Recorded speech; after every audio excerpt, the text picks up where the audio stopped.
मेघना बेटा, तुमको इस पुराण के बारे में कैसे पता चला? शायद अभी सच बोलना ठीक नहीं होगा। मुझे माफ कीजिएगा अंकल, मैं एक रात यहाँ अकेले आई थी, तभी मैंने उस चाबी को रखे देखा था, लेकिन वो उस तहखाने की है ये मुझे नहीं पता था। कोई बात नहीं बेटा, तुम्हारा बहुत बहुत धन्यवाद कि तुमने हमें बेरमपुर पुराण तक पहुंचाया। तांत्रिक महाराज, अब जल्दी कीजिए। तांत्रिक महाराज ने किताब को खोला और पढ़ना शुरू किया। महाराज दमयंती के जवान और खूबसूरत हो जाने से बहुत खुश थे और इस तरह राज्य के लोग निशिर-मोलों के खौफ से डर में थे।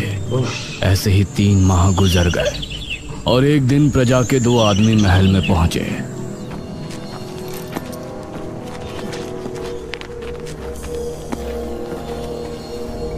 महाराज, आपके सिपाहियों ने हमारे गांव के 4 निशिर-मोलों को मार दिया और उस मुर्दे को लेकर आपके पास चले आए। आप ऐसा क्या कर रहे हैं महाराज? प्रजा होने के नाते हमारा ये जानने का हक है कि आपने इस तरह का हुक्म क्यों दिया था और आप उन मुर्दों का क्या करते थे? इस पर महाराज कुछ बोलते उससे पहले ही दमयंती बोली, तुम्हारी हिम्मत कैसे हुई ये सवाल महाराज से करने की? दमयंती, आप हमें बात करने दीजिए। नहीं महाराज।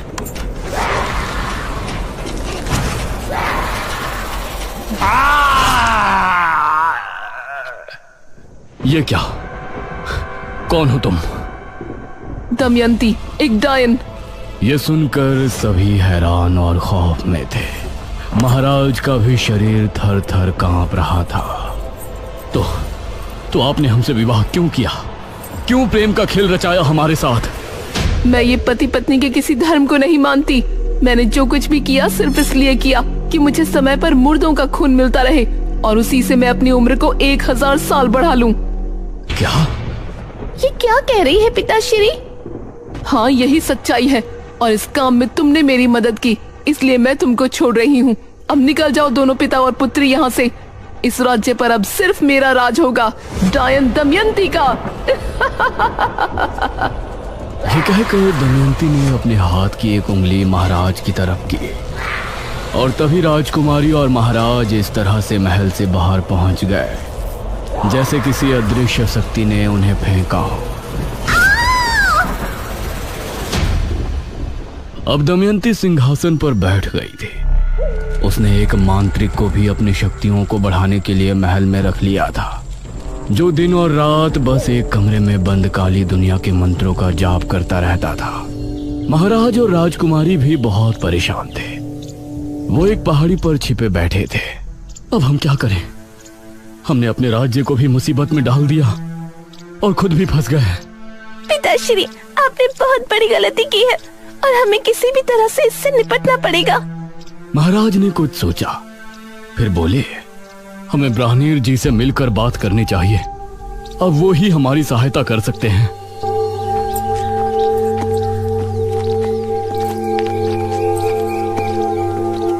महाराज और राजकुमारी दोनों ब्राह्मण जी के पास पहुंचे और उन्हें अपनी दुविधा बताई।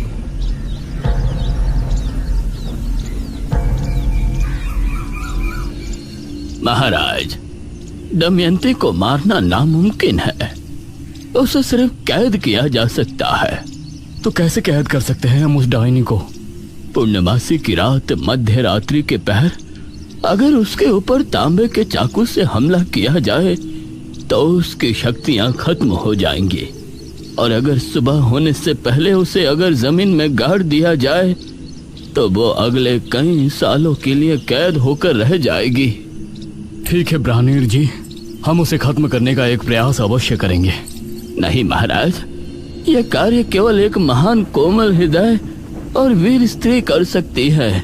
एक ऐसी स्त्री जिसकी वजह से 100 से ज्यादा लोगों की जान जाने से बची हो। मतलब वो इतना पुण्य करने वाली हो कि उसकी वजह से 100 से ज्यादा लोग मौत के मुंह से लौटकर वापस आए हो और अब अच्छे से अपनी जिंदगी जी रही हो। हे भगवान, अब ऐसी स्त्री हम कहाँ ढूंढेंगे? इस पर ब्राह्मण जी ने मेघालय की तरफ देखा और बोले, वो स्त्री कोई और नहीं है, वो तो आप ही है पुत्री, राजकुमारी मेघालय। यह सुनकर मेघालय ने महाराज की तरफ देखा और बोली, लेकिन हम कैसे? याद कीजिए महाराज, जब आपके राज्य में महामारी फैली थी तो राजकुमारी मेघालय ही यहाँ उस बीज को सिद्ध कर लाई थी जिससे मृत्युंजय अमृत का पेड़ उगा, और उसकी वजह से सैकड़ों नहीं बल्कि राज्य के हजारों लोगों की जान जाने से बची। यह सुनकर महाराज ने राजकुमारी मेघालय की तरफ देखा। राजकुमारी, अगर आप ना होती तो अभी तक हम सिर्फ उस स्त्री को ढूंढ रहे होते जिसने इतने पुण्य का कार्य किया हो। ब्राह्मीर जी, अब बताइए कि अगली पूर्णमासी कब है और उस डायन को हमें कैसे काबू करना है? दमयंती हर पूर्णमासी की रात शमशान भूमि पर बैठकर सुबह होने तक एक महामंत्र का जाप करती है। आधी रात के समय जब वो जाप में लीन होगी तो उस पर हमला करने का वही उचित समय होगा। उस पर हमला करने से पहले तुमको एक मंत्र पढ़ना होगा और बिना देर किए उस पर वार कर देना। ठीक है ब्राह्मीर जी, इस पूर्णमासी की रात दमयंती के जुल्म की आखिरी रात होगी। दमयंती बहुत खुश थी और पूरे राज्य की प्रजा पर उसका प्रकोप बरस रहा था। कोई भी उसके खिलाफ खड़े होने की हिम्मत नहीं कर सकता था। वो अपनी शक्तियां बढ़ाने के लिए हर माह कितने लोगों को अपना शिकार बनाती थी। कुछ दिन ऐसे ही गुजर गए।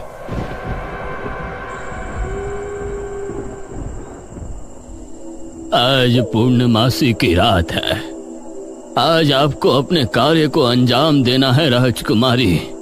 ये कहते हुए ब्राह्मणीर जी ने राजकुमारी को एक चमड़े की लपटी दी और फिर ब्राह्मणीर जी का आशीर्वाद लेकर महाराज और राजकुमारी शमशान की तरफ रवाना हुए।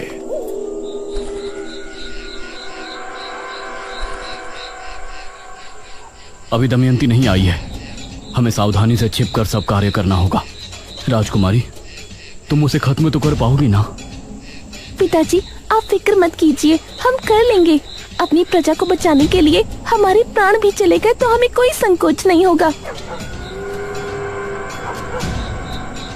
आधी रात के पहर इनको घोड़ों की टोपों की आवाजें आने लगी। लगता है वो आ रही है। तभी एक रथ शमशान भूमि पर आकर रुका और दमयंती उससे बाहर उतरी। जाइए और सुबह होने से पहले वापस आ जाइएगा। यह सुनकर रथ वाला वहां से चला गया।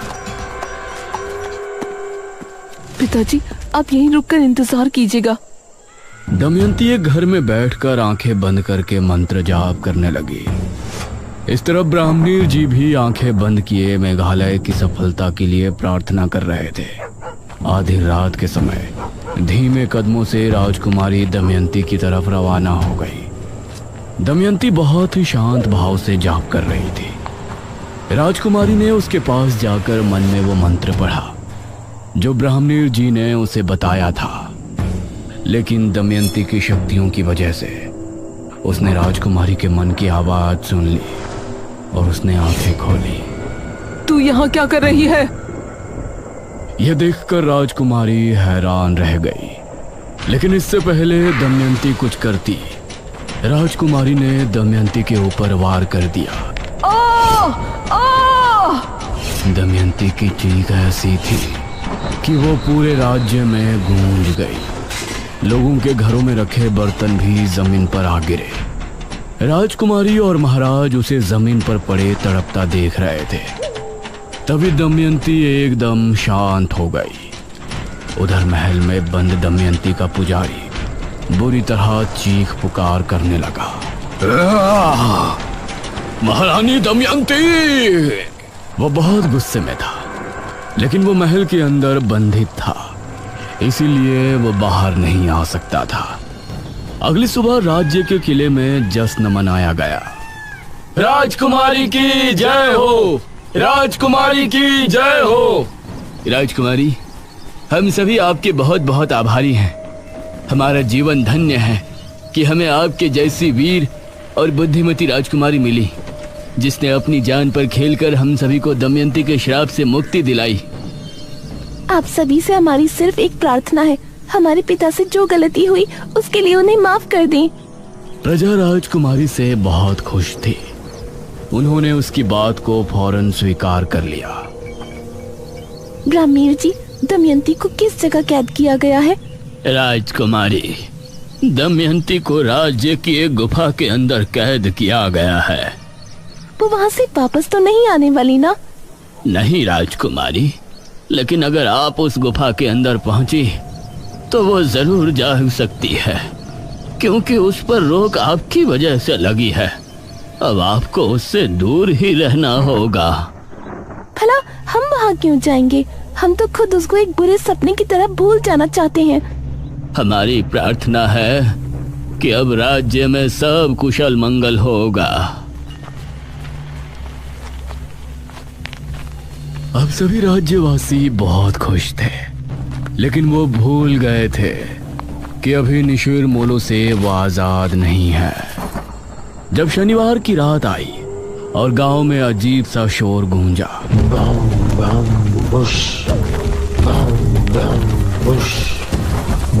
तो उसे सुनकर सभी की रूह कांप उठी। अरे, ये तो निशिर मोलो की आवाज है। निशिर मोलो आए और अपने साथ 2 आदमियों को उठाकर ले गए। अगली सुबह फिर से सभा बैठाई गई। ब्राह्मणीर जी, हम निशिर मोलो से कैसे छुटकारा पा सकते हैं? इनके विषय में तो हमने सोचा ही नहीं। महाराज, हमें ये कहते हुए बहुत दुख हो रहा है, लेकिन निशिर मोलो को रोकना दमयंती से भी ज्यादा मुश्किल कार्य है। हमें बताइए, हम अवश्य करेंगे। निशिर मोलो महाराज को एक दुष्ट राजा मानते हैं। यह सुनकर राजकुमारी के चेहरे पर परेशानी के भाव भर आए। हम उनसे बात करेंगे। निशिर मोलो के गुनहगार हम हैं, तो उनसे प्रजा को मुक्त कराना भी हमारा कर्तव्य है। नहीं पिताश्री, वो आपको देखते ही मार देंगे। ये कार्य हमें करने दीजिए आप। ठीक है पुत्री, लेकिन आप करेंगे क्या? ये सुनकर राजकुमारी के माथे पर सलवटें उभर आई। अगले शनिवार सभी लोग अपने अपने घरों में बंद थे। रात के समय वही आवाज गांव में गूंजने लगी।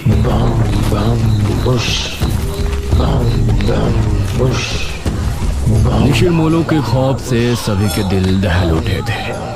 वो कंधे पर ताबूत उठाए राज्य में घूम रहे थे अपने नए शिकार की तलाश में। उन्होंने देखा कि सामने राजकुमारी खड़ी है और वो तेजी से उसकी तरफ बढ़ने लगे। वो उसके करीब पहुंचने ही वाले थे। हम है राजकुमारी मेघालय और हम अपने पिता की क्रूरता से बहुत शर्मिंदा हैं। यह सुनते ही निशिर मोलो रुक गए और उनकी निगाहें राजकुमारी पर जम गई। हम नहीं चाहते कि हमारे पिताश्री की गलती की सजा पूरी प्रजा भुगते। हम आपसे वादा करते हैं कि महाराज का मृत शरीर हम खुद आपको लाकर देंगे। यह सुनकर निशिर मोलो की आंखें तेज लाल होकर चमकने लगी। राजकुमारी ने हाथ जोड़े और रोते हुए बोली, हमारे पिता राज्य छोड़कर भाग चुके हैं, लेकिन हम आपके सामने अपने पिता की लाश लेकर जल्द ही प्रस्तुत होंगे। तब तक आपसे विनती है कि राज्य में कभी भी आकर किसी निर्दोष को उठाकर न ले जाएं। अगर हम अपने पिता की लाश लिए बिना वापस आए तो आप लोग फिर वापस आकर इसी तरह से गश्त करना शुरू कर सकते हैं। तब हम भी आपको नहीं रोकेंगे, लेकिन हमें एक मौका अवश्य दें हमारे पिता को ढूंढकर आपके सामने लेकर आने का। यह सुनकर निशिर मोलो उसी समय बिना किसी को लिए कब्रिस्तान की तरफ चले गए।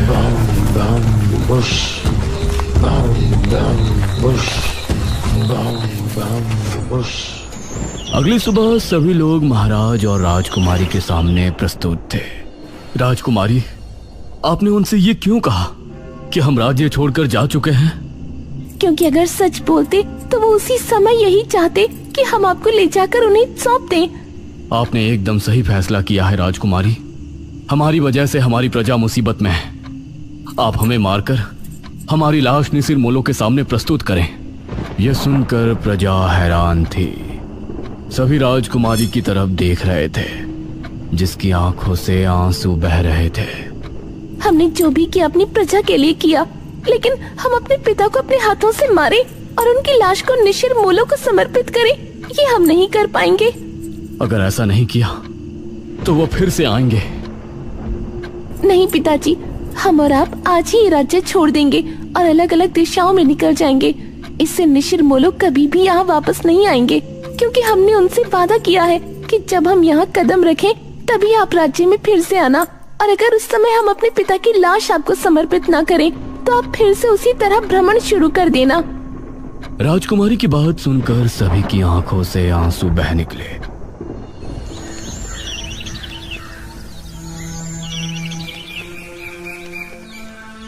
उसके बाद राजकुमारी और महाराज ने उसी दिन राज्य छोड़ दिया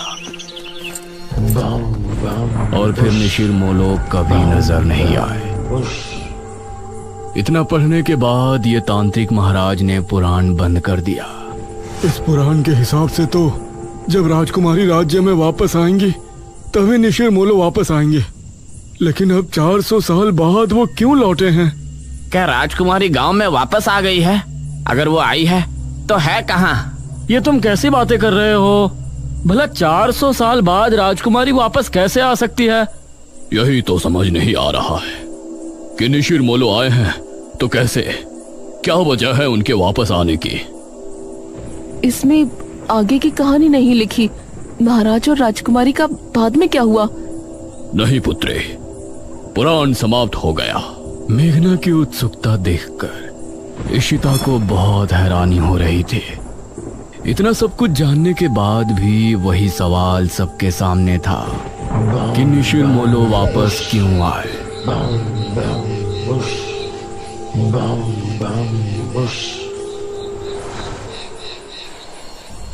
रात के समय इशिता और मेघना जब कमरे में थे तो मेघना अभी भी सोच में डूबी थी। मेघना, तेरा क्या चल रहा है यार? तू क्यों इतना गहराई में जा रही है? तभी अनुज भी कमरे में आ गया। सच में अब तो मुझे भी सब कुछ बहुत अजीब लगने लगा है। मेघना, तुमको कैसे पता कि वो चाबी वहाँ रखी थी और वो तहखाना कहाँ पर है? मुझे यकीन है कि तुमने झूठ बोला है। तुम राजमहल में मेरे बिना तो दोबारा नहीं गई होगी। इशिता और अनुज दोनों मेघना की तरफ गौर से देख रहे थे। मुझे बचपन से ही सपने आते थे जिनमें मृत्युंजय अमृत का पेड़ मुझे दिखाई देता था। जब मैंने यहाँ गांव की जमीन पर कदम रखा तो मौसम बदल गया था और आंधी आ गई थी। उसी रात मुझे महल के बारे में सपने आए और राजमहल से जब हम वापस आए तो उस रात मैंने खुद को सपने में राजकुमारी बने देखा। उसी सपने में मैंने खुद को तहखाने में जाते देखा और जब मैं महल पहुंची तो वो चाबी और तहखाना वहीं थे। सबसे जरूरी बात यह है कि जब मैं गांव में आई थी उसके अगले रात से ही निशिर मोलो ने गांव में आना शुरू किया। इतना सुनकर इशिता और अनुज दोनों हैरान रह गए। मेघना ने भी इन दोनों की तरफ देखा और सवाल किया, ये सब सुनकर अब तुम दोनों को क्या लगता है? इसका मतलब है कि पिछले जन्म में तुम ही राजकुमारी मेघना थी और निशिर मोलो इसलिए गांव में वापस आए क्योंकि तुम यहाँ वापस आ चुके हो। हाँ, ये सब मेरी वजह से हो रहा है। हे भगवान, तो अब हम क्या करेंगे? क्या हमें यहाँ से चले जाना चाहिए? नहीं, मुझे नहीं लगता कि उससे कोई फायदा होगा। या तो वो मुझे लेकर जाएंगे या फिर महाराज की लाश। ये तीनों अब गहरी